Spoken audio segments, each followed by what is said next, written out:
আচ্ছা, আমি সেই জন্যই খাটাখাটি করছিলাম। লাইসেন্স দিলে তো আমি করবো। ভবিষ্যৎ নিয়ে কি ভাবছো? আমার তো মেডিকেল নিয়ে পড়ারই ইচ্ছা, আর সেই জন্য আমি নিট পরীক্ষাও দিয়েছি। এখন দেখা যাক যে কতটা ভালো করতে পারি। বাবা মা কতটা সহযোগিতা বা স্কুলের কতটা সহযোগিতা ছিল? বাবা মার তো সম্পূর্ণ সহযোগিতা ছিল, সবসময় আমাকে এনকারেজ করতেন। আর আমার বাড়ির লোক এবং স্কুলের শিক্ষক শিক্ষিকারাও খুবই এনকারেজ করতেন। সেজন্য আমি তাদের কাছে অনেকটাই কৃতজ্ঞ। পড়াশোনা কতক্ষণ চালাতো? 10 থেকে 12 ঘন্টা প্রত্যেক দিন। গৃহশিক্ষক কতজন? 7 জন। যখন প্রথম শুনলে তখন কি মনে হলো? আশা করেছিলে যে র্যাঙ্কের মধ্যে পাবে বা থাকবে? হ্যাঁ, আশা করেছিলাম যে হয়তো র্যাঙ্ক থাকতে পারে, কিন্তু এতটা বেশি উপরে থাকবে সেটা আমি এতটা আশা করিনি। কিভাবে পড়াশোনা করতে, বিশেষ করে টেক্সট বইগুলো কিভাবে ফলো করতে বা কি গাইড দিচ্ছ যারা আগামী বছর পরীক্ষা নিয়ে যাবে? টেক্সট বই পড়া সত্যি অনেক বেশি জরুরি।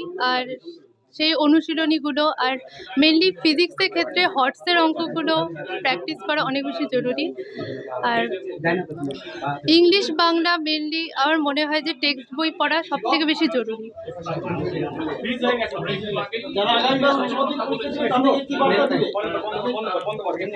তাদের সবসময় নিজের স্বাস্থ্যের প্রতি অবশ্যই মনোযোগ রাখা উচিত।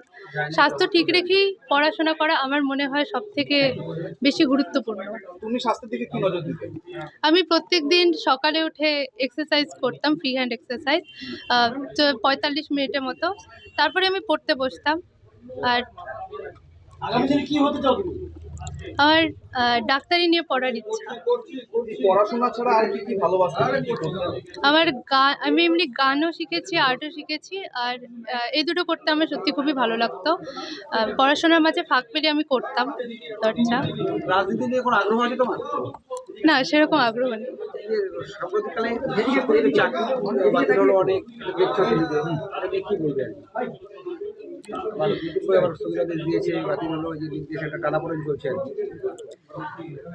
সেই ব্যাপারে আমি কিছু সেরকম মন্তব্য করতে চাই না, কারণ সেই ব্যাপারে অতটা অবগত নই। বলছি, পাঠ্য বই পড়তে পছন্দ নাকি গুগল সার্চ করে বা মোবাইলে দেখে মানে কতটা? আমার পাঠ্য বই পড়তে বেশি ভালো লাগতো। মোবাইল ব্যবহার বা ইন্টারনেট ব্যবহার বা সোশ্যাল মিডিয়া, সেটা কতটা সরগরম, কতটা ভালো লাগে?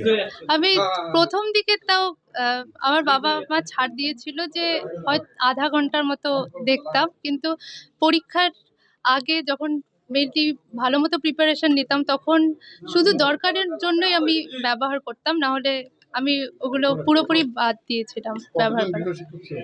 7 জন। বলো, আগামী দিনের লক্ষ্যটা কি? আর মেডিকেল নিয়ে পড়ারই ইচ্ছা।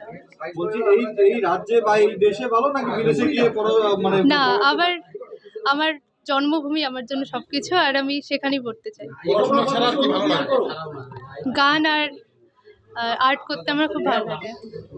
বলছি, সিনেমা দেখতে পছন্দ হয়? কোনো অভিনেতা বা অভিনেত্রী প্রিয়? আমার যে অভিনেতা বা অভিনেত্রীর অভিনয় আমার ভালো লাগতো, আমার তারটাই দেখতে পছন্দ হতো। সেরকম কোনো আর এমনি তো অভিনেত্রীর মধ্যে পছন্দ সাই পল্লবী, আমার খুব ভালো লাগে, কিন্তু অভিনেতা সেরকম স্পেসিফিক নেই। খেলাধুলো কিছু পছন্দ করো? আর এমনি ব্যাডমিন্টন খুব ভালো লাগে। আমার বাবার সাথেই খেলতাম। আর এমনি খেলা দেখো, ব্যাডমিন্টন খেলা দেখেছো টিভিতে কখনো?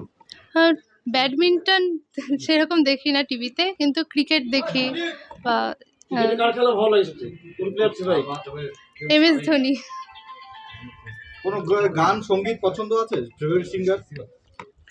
ফেভারিট সিঙ্গার আমার তো এমনি শ্রেয়া ঘোষালের গান খুব ভালো লাগে। খাবার কি পছন্দ? সব থেকে বেশি পছন্দ পনির। অবসরের সময় কিছু করতে ভালো লাগে বা খেলাধুলো, সেটা কি? মাঝে মাঝে আমি গল্পের বই পড়ি, আর আমার এমনি গান করতে খুব ভালো লাগে। কোন গল্পের বই পড়তে ভালো লাগে? কার লেখা? সত্যজিৎ রায়।